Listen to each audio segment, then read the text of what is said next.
नमस्कार।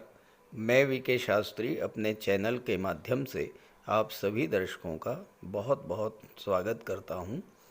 ज्योतिष शास्त्र का एक सिद्धांत है कि जब जीवन में अच्छा समय आए, गोचर में ग्रह आपको अनुकूल फल देने के लिए ही गोचर कर रहे हों, तो उस समय पूरा प्रयास करके ग्रहों के गोचर का पूरा पूरा लाभ ले लेना चाहिए। और जब ग्रहों का गोचर प्रतिकूल हो तो शांत बैठकर ग्रहों का उपाय करते हुए खराब समय को काट देना चाहिए। इसी उद्देश्य को लेकर ये वीडियो अपलोड कर रहा हूँ। 20 अप्रैल से आपके जीवन में एक नई शुरुआत होने जा रही है और आपको इस गोचर का पूरा पूरा लाभ लेना है, क्योंकि 20 अप्रैल से 15 मई के दौरान आपकी कुंडली में ग्रहों के 6 बड़े बदलाव होंगे और 7 बड़े राजयोग बनेंगे। देखिए, राजयोग भले ही 2 दिन के लिए बने, लेकिन अगर आपको उस समय की जानकारी है जब ये राजयोग बन रहा है, तो आप उस राजयोग का पूरा लाभ ले सकते हैं। तो मैं आपको इस वीडियो में यही बताने जा रहा हूँ कि कौन कौन से ग्रह बड़े बदलाव करने जा रहे हैं 20 अप्रैल से और उनका क्या प्रभाव पड़ेगा। साथ ही मैं आपको ये भी बताऊंगा कि आपकी कुंडली में कौन कौन राजयोग किस किस समय बनेंगे, और ये भी बताऊंगा कि कैसे आप उस राजयोग का लाभ लेकर अपने जीवन में खुशियां ला सकते हैं। ये विश्लेषण आपकी चंद्र राशि के आधार पर किया जा रहा है, यानी चंद्रमा आपकी जन्म कुंडली में जिस राशि में गोचर कर रहे हैं वही आपकी चंद्र राशि होगी, और उसी के आधार पर आपको इस वीडियो को समझना है। आपकी जन्म कुंडली के जिस भाव में चंद्रमा का गोचर है, अगर वहाँ पर 6 का अंक लिखा हुआ है, 6 लिखा हुआ है, तो आपकी कन्या राशि होगी। तो ये है कन्या राशि के जातकों की कुंडली। पहले समझते हैं 20 अप्रैल से 15 मई के बीच कौन कौन से महत्वपूर्ण परिवर्तन होंगे। सबसे महत्वपूर्ण परिवर्तन है शनिदेव का। शनिदेव अभी तक राहु के नक्षत्र में गोचर कर रहे थे, शतभिषा नक्षत्र में, और अब शनि नक्षत्र परिवर्तन करके देवगुरु के नक्षत्र में गोचर करेंगे और गुरु के माध्यम से अपना फल प्रदान करेंगे। दूसरा जो महत्वपूर्ण परिवर्तन है वो है दैत्य गुरु शुक्र का। शुक्र आपकी कुंडली के अष्टम भाव में गोचर करेंगे 25 अप्रैल को। तीसरा परिवर्तन है मंगल का। मंगल 23 अप्रैल को मीन राशि में आ जाएंगे, सप्तम भाव में राहु के साथ अंगारक योग बनेगा। चौथा परिवर्तन है बुध का। बुध 10 मई को राशि परिवर्तन करके कुंडली के अष्टम भाव में आ जाएंगे। पांचवा है देवगुरु का परिवर्तन। देवगुरु 1 मई को भाग्य भाव में आ जाएंगे। और छठा परिवर्तन बुध का है। 10 मई को बुध जब अष्टम भाव में आएंगे तो अपनी नीच की राशि से बाहर आ जाएंगे। कन्या राशि के जातकों के लिए इस समय कुंडली का छठा भाव, सातवां भाव, आठवां भाव और नौवां भाव, ये चारों ही भाव पूरी तरह से जागृत अवस्था में हैं, और सबसे ज़्यादा जागृत भाव जो है वो है अष्टम भाव। अब आइए समझते हैं कौन कौन से राजयोग बन रहे हैं। ये पहला मौका है जब किसी जातक की कुंडली में सूर्य देव के द्वारा विपरीत राजयोग बनाया जाए। ग्रहों के राजा जब विपरीत राजयोग बनाएंगे तो आप सोच सकते हैं कि वो गोचर काल आपके लिए कितना महत्वपूर्ण होगा। सूर्यदेव 12वें भाव के स्वामी होकर के अष्टम में गोचर कर रहे हैं, विपरीत राजयोग का निर्माण कर रहे हैं।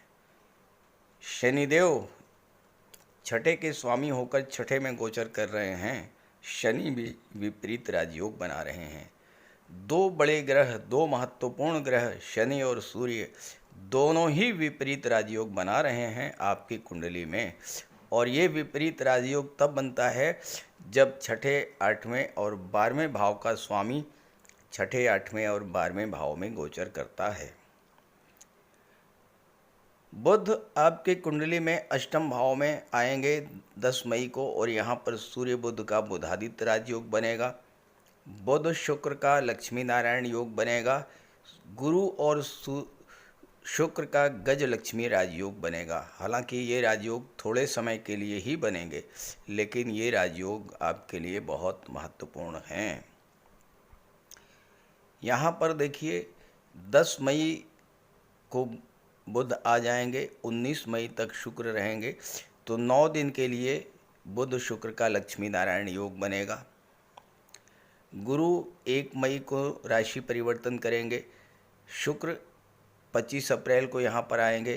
5 दिन के लिए गुरु और शुक्र का गज लक्ष्मी राजयोग बनेगा। अब आइए इसके प्रभाव को समझते हैं।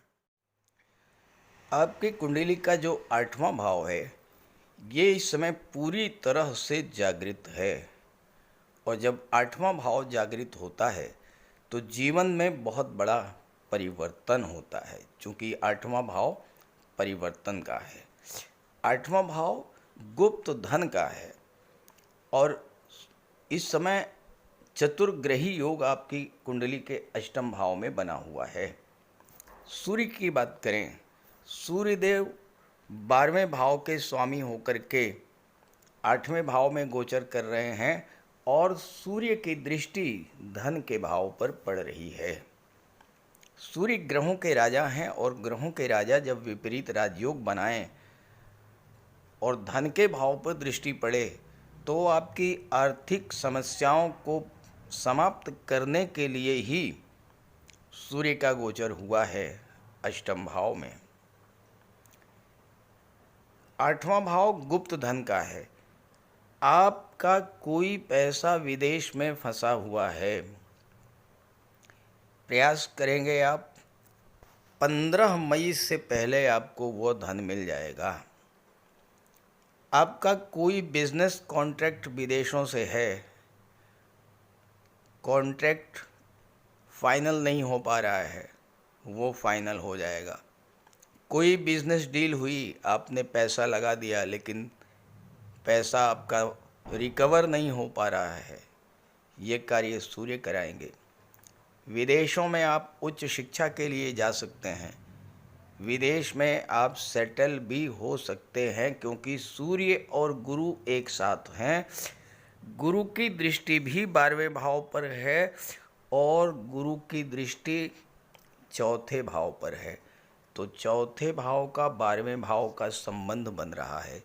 चौथा भाव भूमि भवन प्रॉपर्टी का है। आप विदेश में हैं, बहुत दिनों से आपकी इच्छा थी मकान बनाने की, कोई प्रॉपर्टी खरीदने की। इस समय आपकी ये इच्छा सूर्य और गुरु पूरा करेंगे। और 1 मई के बाद गुरु भाग्य भाव में जब आ जाएंगे, भाग्य के कारक जब भाग्य के भाव में गोचर करेंगे, तो भाग्य का आपको पूरा पूरा सपोर्ट मिलेगा, भाग्य साथ देगा। विदेश संबंधी कार्यों में सफलता मिलेगी, धन की प्राप्ति होगी, और धन का भंडार धीरे धीरे भरना शुरू होगा। सूर्य और गुरु, बुध और शुक्र, ये चारों ही ग्रह धन भाव को देख रहे हैं, तो आपकी आर्थिक स्थिति में मजबूती आएगी। पैसा आपका कहीं रुका हुआ था, डूबा हुआ था, वो पैसा आपको प्राप्त होगा। 8वां भाव परिवर्तन का होता है, और यहाँ पर 4 ग्रह जब गोचर करेंगे तो 8वें भाव की चीज़ों में परिवर्तन लेकर आएंगे। 8वां भाव दुखों का, कष्टों का, पीड़ाओं का होता है। 8वां भाव विघ्न बाधाओं का, रुकावटों का होता है। ये सब चीज़ें समाप्त होंगी। सूर्य 8वें भाव की चीज़ों को जला देंगे, क्योंकि सूर्य में अग्नि है। अब यहाँ पर आपकी राशि के स्वामी बुध 10 मई तक 7वें भाव में हैं। 10 मई के बाद 8वें भाव में आएंगे। शुक्र के साथ लक्ष्मी नारायण योग और सूर्य के साथ बुधादित्य राजयोग बन जाएगा। बुध आपकी कुंडली में दशम भाव के स्वामी हैं और 7वें भाव में गोचर कर रहे हैं। 7वां भाव व्यापार का होता है, 10वां भाव कैरियर का होता है। ये समय आपके कैरियर में, आपके व्यापार में बहुत बड़ा परिवर्तन लाने वाला होगा। और बिजनेस पॉइंट ऑफ व्यू से तो राहु और मंगल का और बुध का त्रिग्रही योग 7म भाव में बनना बिजनेसमैन के लिए ये समय बहुत अच्छा है। व्यापार व्यवसाय में किसी तरह का कोई परिवर्तन करना चाहते हैं वो आप कर सकते हैं। राहु आपकी कुंडली के 7म में गोचर कर रहे हैं। शनि अभी तक राहु के माध्यम से अपना फल दे रहे थे और राहु तो धोखाधड़ी, चीटिंग के लिए जाने जाते हैं। राहु छल कपट फरेब के लिए जाने जाते हैं। और 7वां भाव पार्टनरशिप में व्यापार का होता है। बुध भी 10 मई तक नीच की स्थिति में रहेंगे। तो हो सकता है कि आपके साथ आपके बिजनेस पार्टनर ने किसी तरह की कोई चीटिंग की हो, धोखाधड़ी की हो, आपको धन हानि पहुंचाई हो। सबके साथ नहीं, लेकिन कुछ जातकों के साथ ऐसा हो सकता है जिनकी कुंडली में राहु ज़्यादा खराब रहे होंगे या शनि ज़्यादा खराब रहे होंगे, उनके साथ ऐसा कुछ ज़रूर हुआ होगा। या जिनकी कुंडली में, जिनके जीवन में राहु की महादशा या अंतर्दशा गतिमान रही होगी, उनके साथ भी ऐसा कुछ हुआ होगा। कैरियर में परिवर्तन करना चाह रहे थे, नई नौकरी की तलाश थी, नहीं पूरी हो रही थी, अब नई नौकरी भी मिलेगी। कैरियर में बदलाव आप करेंगे तो वो आपके लिए लाभ देने वाला होगा, क्योंकि गुरु भाग्य के भाव में आ चुके हैं। शुक्र धन भाव के स्वामी होकर के अष्टम में बैठे हैं, तो दूसरे भाव की चीज़ों में परिवर्तन कर देंगे। यानी अगर आपकी आर्थिक स्थिति खराब चल रही थी तो आर्थिक स्थिति में बहुत बड़ा सुधार देखने को मिलेगा।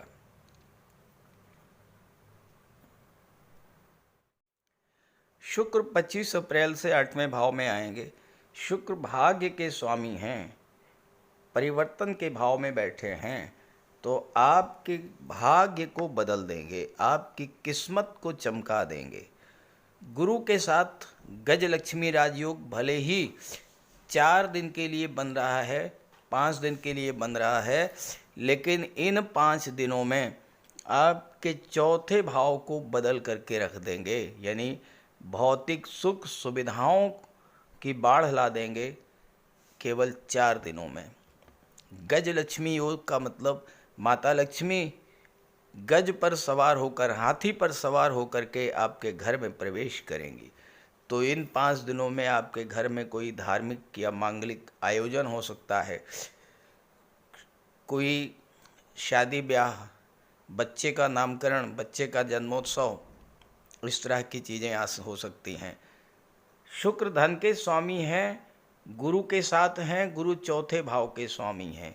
20 अप्रैल से 15 मई के बीच कोई ऐसी चीज़ आप खरीदेंगे, कोई प्रॉपर्टी ऐसी खरीदेंगे, अचल संपत्ति कोई ऐसी खरीदेंगे जो आने वाले समय में पीढ़ी दर पीढ़ी आपके काम आएगी। इस तरह का योग बन रहा है गुरु, शुक्र, बुध और सूर्य का। शुक्र के प्रभाव से दूसरा भाव परिवार का होता है, दूसरा भाव वाणी का होता है। आपकी वाणी में माधुर्य रहेगा, परिवार के लोगों के साथ सहयोग बढ़ेगा और परिवार के लोगों का सहयोग मिलने से आपके व्यापार व्यवसाय में भी वृद्धि होगी, क्योंकि गुरु सप्तम के भी स्वामी हैं और चतुर्थ भाव के भी स्वामी हैं। आपके विवाह का भी प्रबल योग बनेगा, क्योंकि गुरु आपको चौथे भाव की चीज़ों से सुख प्रदान करेंगे, नवम भाव की चीज़ों से सुख प्रदान करेंगे, गुरु सप्तम भाव की चीज़ों से आपको सुख देंगे, और गुरु की दृष्टि पंचम भाव पर पड़ेगी तो आपको संतान से सुख मिलेगा, अपनी शिक्षा से, अपनी क्रिएटिविटी के बल पर सुख मिलेगा, लव रोमांस से भी आपको सुख की प्राप्ति होगी।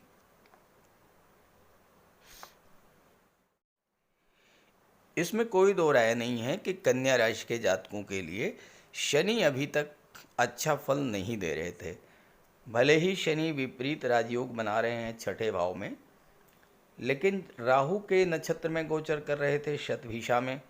अब राहु भी पाप ग्रह और शनि भी पाप ग्रह, तो पाप ग्रह के नक्षत्र में जब गोचर करेगा तो अच्छा फल तो नहीं मिलना है।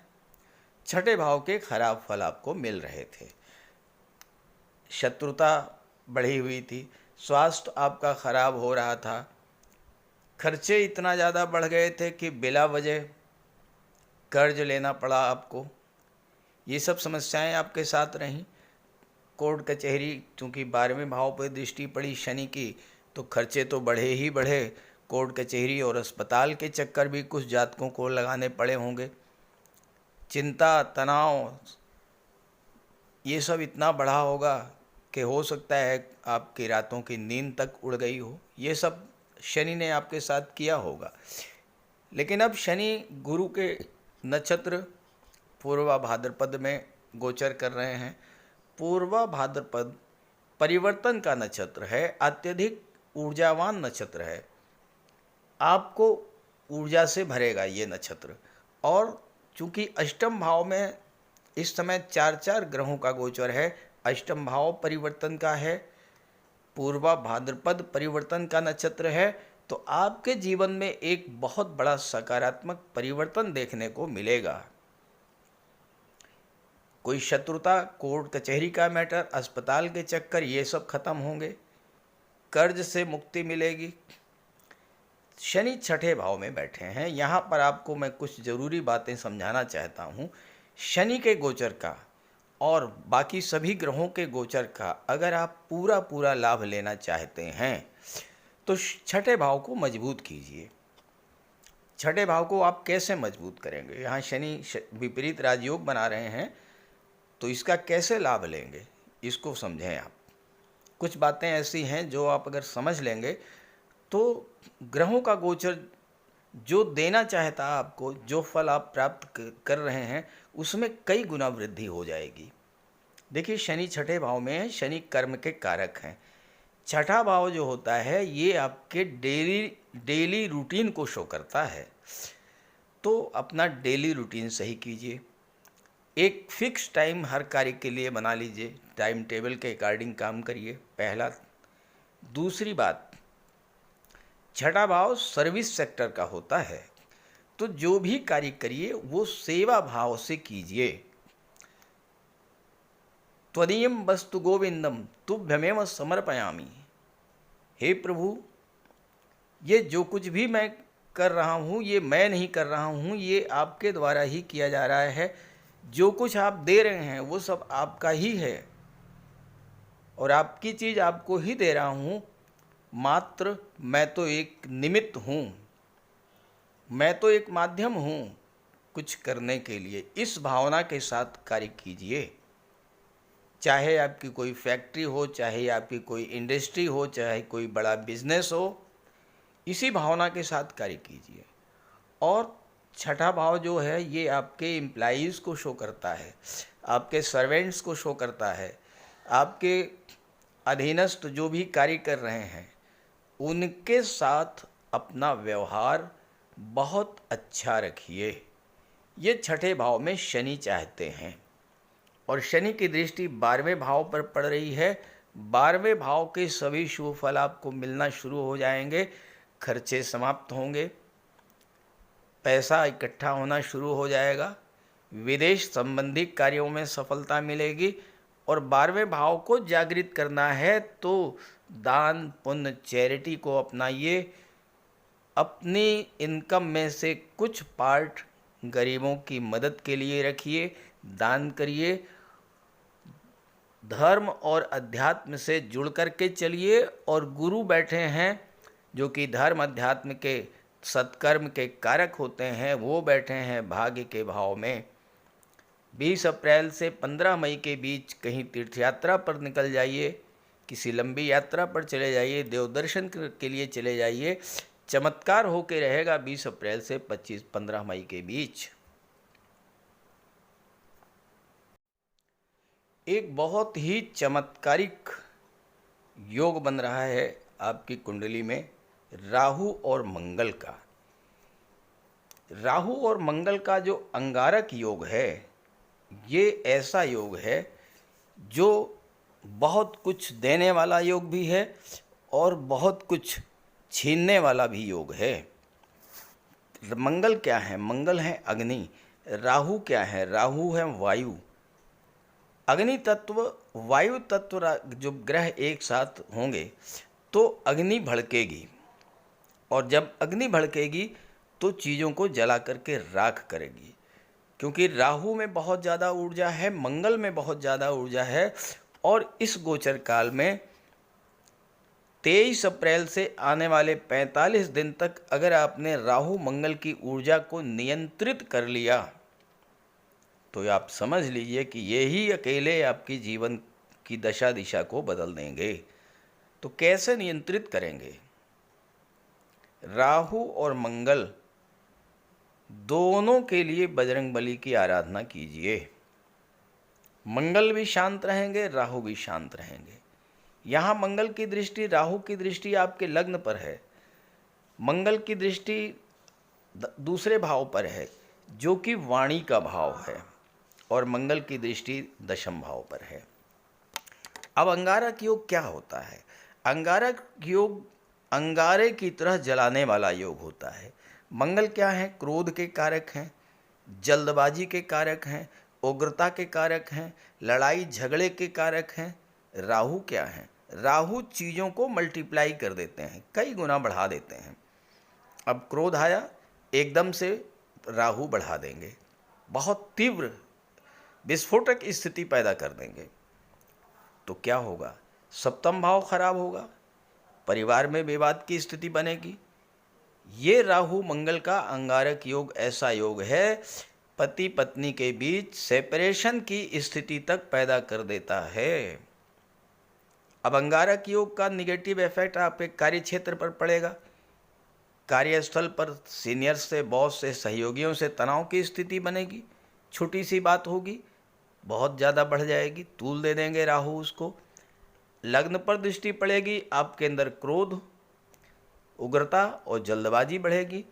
वाणी पर नियंत्रण नहीं रखेंगे तो फिर स्थिति बिगड़ेगी, परिवार में स्थितियां खराब होंगी। तो इसको नियंत्रित करके चलिएगा। नियंत्रित करने के लिए जब भी आपको क्रोध आए, जब आपको लगे कि आपका मूड खराब हो रहा है, आपको गुस्सा आने वाला है, या आप जल्दबाजी में कोई डिसीजन लेने जा रहे हैं, बहुत जल्दी क्विक एक्शन लेने जा रहे हैं, तो बिल्कुल शांत बैठ जाइए। हनुमान चालीसा का पाठ शुरू कर दीजिए।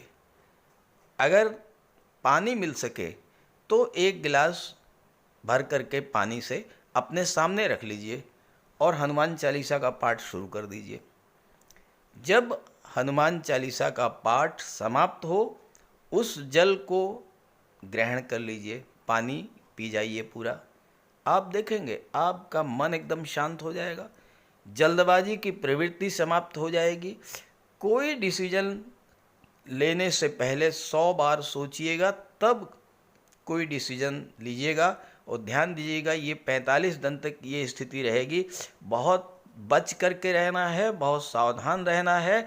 हालांकि अगर आपने इस ऊर्जा को नियंत्रित कर लिया, सही तरीके से राहु मंगल की ऊर्जा का प्रयोग कर लिया, तो आपका कार्य क्षेत्र चमक जाएगा, आपका व्यक्तित्व चमक जाएगा, धन का भंडार चमक जाएगा, परिवार के साथ रिश्ते बहुत अच्छे होंगे, आप परिवार के काम आएंगे, परिवार आपके काम आएगा। दाम्पत्य जीवन भी खुशहाल होगा और बिजनेस में भी ग्रोथ देखने को मिलेगी।